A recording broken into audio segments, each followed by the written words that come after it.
సరే ఇది నువ్వు దయ్యాన్ని పంపించేవే, అది వాడిన మైక్ ఇది. ఓ మంచిదే కదా డార్లింగ్, ఆ దెయ్యం వల్లే 4 డబ్బులు వస్తున్నాయి ఇప్పుడు. అంటే బస్ స్టాప్ నుంచి ఈరోజు ఎయిర్పోర్ట్ దాకా వచ్చావు, ఎయిర్పోర్ట్ వచ్చేసాను అంతే. ఫ్లైట్ ఎక్కడమే ఆలస్యం.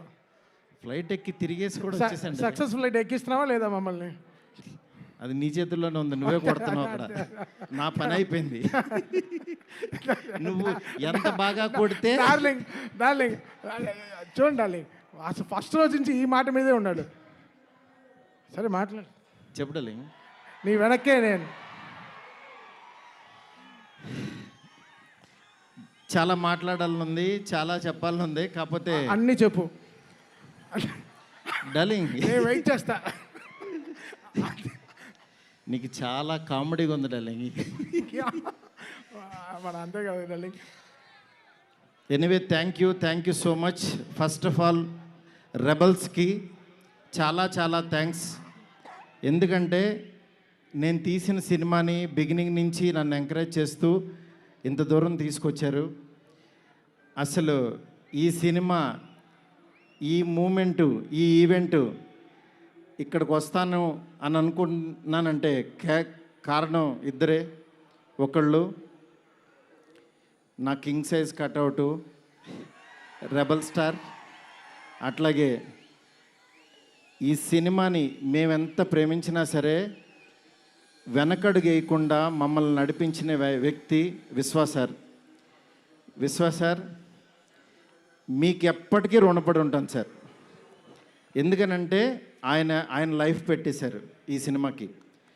పీపుల్స్ మీడియా మొత్తం, పీపుల్స్ మీడియా స్టాఫ్ కానీ, పీపుల్స్ మీడియాలో పనిచేసే ప్రతి ఒక్కళ్ళు కానీ, మనం ఈరోజు ఏదో ఇది నేను చెప్తున్నాను, ఒక సాదా సీదా ఒక ఫంక్షన్ కాదు ఇది.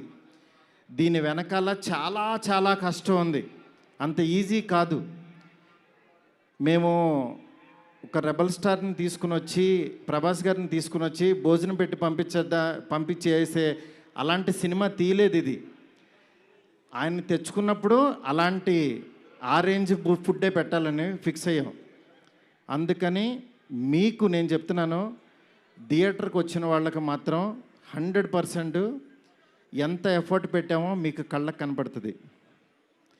నెక్స్ట్ అసలు ఈ జర్నీ ఇక్కడ కొంచెం మాట్లాడాలి. నన్ను మా ఫ్రెండ్స్ అందరూ మాట్లాడమని చెప్తున్నారు. అంటే కథల్లోనూ, చరిత్రలోనూ, పుస్తకాల్లోనూ వింటూ ఉంటాం, ఆ దేవుడు అలా కిందకి దిగొచ్చాడు, కనకదుర్గమ్మ ఒక రిక్షావాడు కోసం కిందకు వచ్చింది, ఇట్లా వింటూ ఉంటాం, ఆ పుస్తకాల్లో చదువుతూ ఉంటాం. నా రియల్ లైఫ్లో ఆదిపురుష జరుగుతున్నప్పుడు బాంబే నుంచి కాల్ వచ్చింది. ఆయన రాముడు గెటప్లో ఉన్నప్పుడు ఈ మారుతి వెళ్ళాడు ఆయన దగ్గరికి. వెళ్ళిన తర్వాత అలా మా పరిచయం స్టార్ట్ అయింది. ఆయన ఆ రోజు బాగా నవ్వించానని అనుకున్నాను. కానీ ఆయన అంటే ఆయనకు అసలు అవసరం లేదు. ఎందుకంటే బాహుబలి హీరో. కాశ్మీర్ వెళ్ళినా, ఆఫ్రికా వెళ్ళినా, ఇంకెక్కడికో మసైబారా అని ఏదో మారుమూల గ్రామం సౌత్ ఆఫ్రికాలో ఎక్కడో వెళ్ళాం. వెళ్తే నేను ఫిల్మ్ డైరెక్టర్ని అన్నా. అవునా అన్నాడు, పైనుంచి కింద చూశాడు. నా హీరో ఎవరో తెలుసా అన్నా. అంటే ఎవరని అన్నాడు. ప్రభాస్ అన్న. ఓ బాహుబలి హీరోనా అన్నాడు. అంటే మసైబారాలో ఒక వేరే జాతి వాళ్ళకు కూడా తెలిసిపోయారు ఆయన. నిజంగా రాజమౌళి గారికి ప్రతి డైరెక్టరు చాలా చాలా చాలా రుణపడి ఉన్నాం. ఎందుకనంటే ఇవాళ ప్యాన్ ఇండియా అని అందరూ కాల్ రేస్కి తిరుగుతున్నాం, కానీ ఒక వ్యక్తి లైఫ్ పెట్టేసి ఒక మీడియం రేంజ్ హీరోని ఒక ప్యాన్ ఇండియాకి పరిచయం చేసి ప్రపంచానికి ఈరోజు ఒక పెద్ద కటౌట్ని నిలబెట్టారు ఆయన. నిజంగా మనం ఒక తెలుగు ఇండస్ట్రీకి ఈరోజు ఒక స్వర్ణయుగం లాంటిది. ఒక సుకుమార్ గారు, ఒక సందీప్ రెడ్డి వంగ, ఒక ప్రభాస్ గారు, అల్లు అర్జును, ఇట్లా అసలు ఎంతమంది, ఎన్టీఆర్ గారు, ఇట్లా రామ్ చరణ్, ఇట్లా ఎంతమంది స్టార్స్ తయారవుతున్నారు. నాలాంటి ఒక మిడ్ రేంజ్ సినిమాలు ఒక 11 సినిమాలు చేశాను. నా రేంజ్లో నేను చేసుకుంటూ వెళ్ళిపోతున్నా. అలాంటి వాడిని కూడా నువ్వు ఇక్కడ కాదురా బాబు, నువ్వు రెబల్ యూనివర్సిటీలో జాయిన్ అవ్వు, నువ్వు పెద్దోడవు అని ఆ వ్యక్తి తీసుకొచ్చి నన్ను ఇక్కడ నుంచోబెట్టారు. ఈరోజు నిలబడి మాట్లాడుతున్నా. నేను రాశాను, నేను తీశాను, కానీ నా వెనకాల ఉన్న శక్తి మామూలు శక్తి కాదు. అది ఆయన యాక్టింగ్ చేసి వెళ్ళిపోవటం కాదు, ఆయన లైఫ్ పెట్టేశారు. అది నన్ను అంటే ఆయన సినిమా పట్ల ఉన్న భక్తి, సినిమా పట్ల ఉన్న ప్యాషను, సినిమా ఆయన ఏకమైపోయిన తీరుకి అది మాటల్లో చెప్తే చాలా తక్కువైపోద్ది. నేను ఏదో కావాలని ఇట్లా పొగుడుతున్నట్టే ఇదని కాదు. ఆయన వేరే, ఆయన సినిమాతో ఏకమైపోయారు. మీ అందరు మనసుల్లో ఉన్నారు. ఆయన ఆ ప్రతిరూపం ఇవాళ మన ఎదురుగుండా కూర్చుంది అంతే. ఇలాంటి దీంట్లో ఈ రాజాసాబు 3 years తర్వాత చాలా కష్టపడి ఇక్కడ దాకా తీసుకొచ్చాం. మాకు పండక్కి మీ అందరికీ మిమ్మల్ని ఎంటర్టైన్ చేయాలని ఒకటే ఆకాంక్షతోటి వేరే సినిమాలు చాలా ఉన్నా సరే అన్నిటి మధ్యలోకి ఇంత పెద్ద బడ్జెట్ సినిమాని చాలా ధైర్యంగా విశ్వప్రసాద్ గారు తీసుకొచ్చారు మీ ముందుకి. డెఫినెట్గా ఇది ఆల్ లాంగ్వేజెస్ మామూలుగా ఉండదు సినిమా, ఎందుకంటే ఈ జోనర్లో అంత పొటెన్షియాలిటీ ఉంది. నెక్స్ట్ ఈ జోనర్ నెక్స్ట్ లెవెల్కి తీయగలిగాం. అలాగే నార్త్లో అనిల్ తడాని గారు రిలీజ్ చేస్తున్నారు, ఇక్కడ మైత్రి ఫిలిమ్స్ ద్వారా రిలీజ్ అవుతుంది. ఈ సినిమా నేను చెప్తున్నాను, ఏదో నేను తీశానని కాదు, నేను ఒక ఆడియన్ లాగానే చూస్తా. ఎప్పుడైనా సినిమా తీసానో నా పని అయిపోయిందని బయటకు చూస్తా. కానీ ఈ సినిమాని యాజ్ ఏ ఆడియన్గా రోజు నేను తీసిన సినిమా వేరు, తర్వాత ఆర్ఆర్ చేస్తున్నప్పుడు చూస్తున్నాను ఒక్కొక్క రీలు. నిజంగా నేను తీసిన సినిమాకి నాకే కన్నీళ్ళు వచ్చినాయి.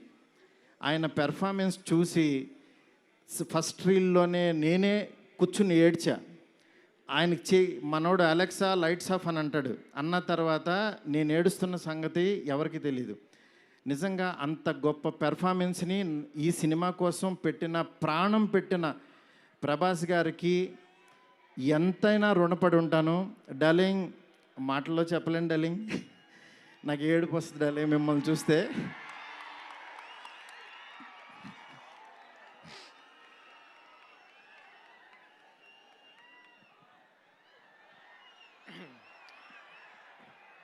ఏ ఇష్యూనైనా టిష్యూ లాగా చూస్తావు, నువ్వు ఏడుస్తే బాధగా ఉండాలి. ఎస్కేన్, వీ నీడ్ యువర్ పవర్. ఇంకా ఇప్పడానికి ఏం లేదు, షర్ట్ ఇప్పటి యూ డిడ్ సంథింగ్ డార్లింగ్. నేను మీకు తెలీదు, ఎవరన్నా చనిపోయినా ఏడవను. ఎందుకంటే వెళ్ళి కాసేపు చూసుకుని చావు కామన్ కదా అనుకుని వచ్చేస్తూ ఉంటా జనరల్గా.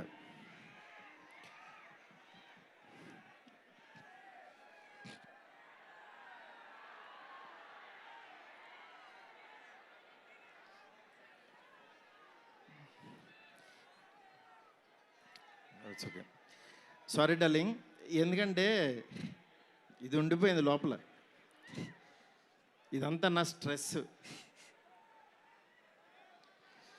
Thank you darling, love you darling. ఇంకంతకు మించి చెప్పలేను. అలాగే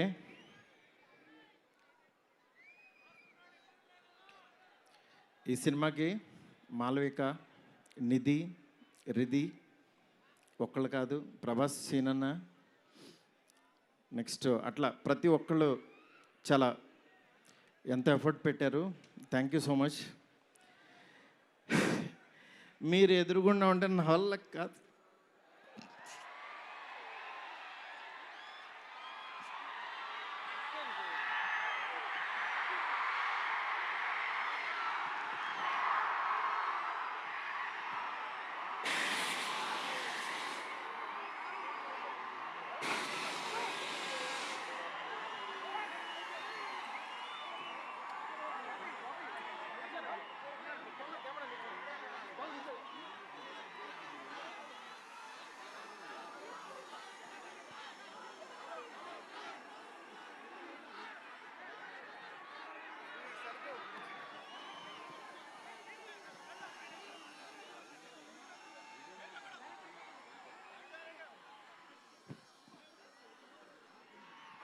I know it's a very, very emotional moment.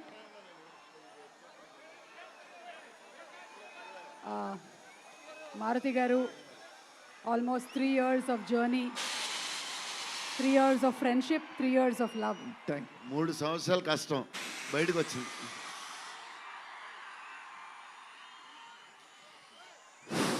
అయిపోయింది, నా పని అయిపోయింది, నా డ్యూటీ అయిపోయింది. నేను చెప్తున్నాను, సినిమా చూడండి అంతే. సినిమా చూడండి. సినిమాలో మిమ్మల్ని ఎక్కడన్నా 1% డిస్సాటిస్ఫాక్షన్ చేసినా నా ఇంటి అడ్రస్ పెడతా, రండి.